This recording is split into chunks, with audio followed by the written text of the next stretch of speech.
Nama Aya Balkis menjadi sorotan setelah mengungkap dugaan perselingkuhan Yusman Kusuma alias Yuka dengan selebgram Julia Prastini alias Jule.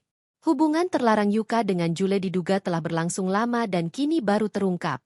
Aya mengaku terpukul karena pengkhianatan itu justru datang dari orang yang selama ini ia anggap sebagai kawan. Di balik polemik yang menghebohkan tersebut, Aya Balkis dikenal sebagai salah satu kreator konten ternama asal Malaysia. Lahir pada 1 Oktober 2001, Aya aktif di TikTok dan Instagram dengan konten seputar kecantikan, fashion, gaya hijab, serta keseharian yang dikemas ringan dan relatable.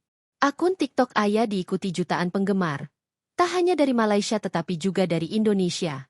Popularitas itu membuatnya kerap bekerja sama dengan berbagai merek dan kolaborasi dengan kreator lain. Sebelum fokus di dunia digital, Aya sempat menempuh pendidikan diploma di bidang akuntansi. Sebelum diterpa isu perselingkuhan ini, hubungan Aya dan Yuka dikenal harmonis.